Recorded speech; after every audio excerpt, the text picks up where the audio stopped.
What's going on, everybody? My name is Paul. Welcome back to the channel. Again, back at it again. Unscripted, raw and authentic, just letting it flow because you can't script authenticity, right? So no, long story short, in this video, we're talking about how to lower your landed COGs because I have worked with a lot of, seven uh, and yeah, eight-figure sellers in the past, and it's crazy how many people are still need help with operations. So why am I competent to talk about this? I mean, you probably know me for Amazon PPC and SEO, but I've actually, managed the whole value chain before as a independent consultant and fractional CMO for an IFA entity. And as you can see, I mean this is an official reference. I can highly recommend and encourage you to reach out to the point of contact to conduct your background check. But I was able to lower the cost from from port to 3PL from 5.2K to under 1K. So I have a proven track record of, basically lowering, landed COGs, because obviously we all know the landed COGs are just the total cost until either the 3PL or the port, depending on how you define landed COGs, divided by the units, right? So if you're not familiar with what the value chain is, this is obviously the value chain. It's just a mental model. It's just really business 101. And obviously inbound, logistics and operations are the first two steps. Honestly, I think there's a part missing here. I think the first step is obviously product development, right? Because I believe that product is probably the most important. I mean, everything is important. It's like saying what's more important, the heart or the lung? We probably need all to work coherently for a functioning organism, right?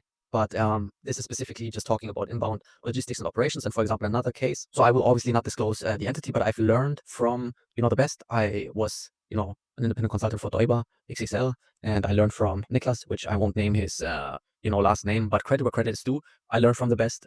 He was managing an eight-figure entity.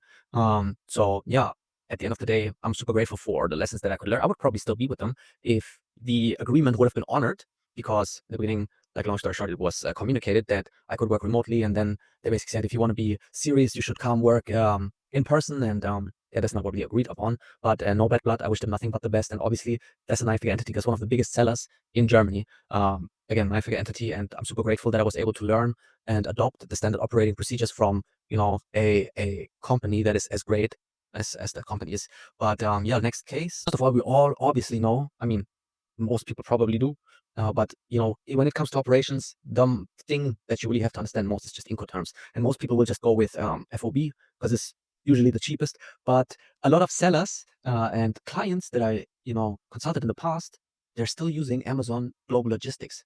And I'm sorry, but they're just like ripping you off straight up, ripping you off. I'm just like communicating that because I mean I don't have the most supply chain experience. I maybe have like 4 or 5 containers FCL experience of moving them from Vietnam to um, I won't name where because I'm going to stay confidential with the contract, but and also not for these entities, but like flawless, right? I had no customs issues, nothing, flawless, always on time. So while I did not have the most volume, I clearly was able to execute. And honestly, it's not rocket science, right? It becomes rocket science with the number of number one SKUs you obviously have, and number two, the number of marketplaces that you have to manage. But FOB is what most people will most likely go for. So I'm just going to share a valuable tool for you to reevaluate. This is specifically talking about the part of the logistics, and like feel free to like dive more deeply into Incoterms. But this is basically just this tool is just solving one part of the chain, which is from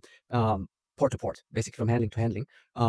Because yeah, again, like uh, and I'm like not the biggest expert, but like honestly, it's not again rocket science, when it comes. It's just like common sense and work ethic at the end of the day. And like a tool that I can highly basically Freightos.com, right? And when I was consulting a company, I'm going to stay humble. That's my natural inclination, but I'm also tired of not getting credit for work that I'm doing, right? And I had to tell the senior, operations manager to use this tool and the COO because they were using AGL. And if you're still using AGL, man, you're getting ripped off like crazy, right? Because you can just like, let's just say we're shipping from Shenzhen, right? And then we are so you just type in let's just use any port of destination, right? And let's say we're just shipping to Los Angeles, which let's face it, that's where most people are shipping to. Okay, let's select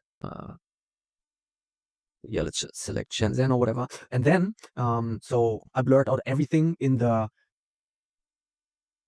confidential with the client that I consulted in the past. I've blurred out all the details, but as you can see, they were paying $14,000 for a full container load. Okay, 40 foot FCL, which is crazy, right? So from my experience, Hapag-Lloyd and Kuhn and Nagel are the cheapest options, but you just have to really collect all the data and then, let's be honest, just run it through an LLM, right? Like, just collect all the data and run it through an LLM, because an LLM will just spit out the data far more efficiently than anybody will be able to do. And then obviously, you have your, basically your weight and the goods, and then you go back to Freightos. So this link is linked down below. No affiliation, nothing. So I'm not financially incentivized to, tell you that. And then you just select containers, right? 40-foot one, and then you and like care. At the end of the day, the client has lower cost. They didn't give any credit. It is what it is. But like at the end of the day,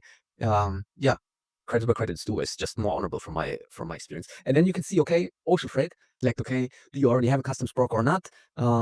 They basically offer you one, but and then you obviously select if you have bonds. If you ship, most people will select the not a one-time bond, but like for the whole year. And yeah, just be aware of that. They probably have an affiliation with the customs broker, and just compare the cost. Yeah, and obviously it's also basically like ship time and everything. So honestly, really, just collect all the data and run it through an LLM. Do you really think you're going to be better at conducting the math compared to an LLM? Come on now, let's be honest, okay?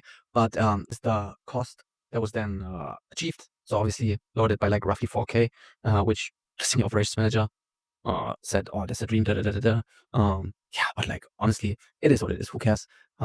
Because I'm not here to. Most people just have problems with their ego. Ray Dalio said it best: your problem is your ego and your blind spots. And your ego is usually, and your vanity and your pride is usually what keeps you from opening your mind and uncovering your blind spots. So, and the cost. And obviously, it also depends on your, obviously what Incoterm you select, and number two, what your lead time is. You have like your buffer, or are you in danger of running out of stock? And if you're in danger of running out of stock, obviously you might want to ship it per air freight, if that's even viable with the size of your product.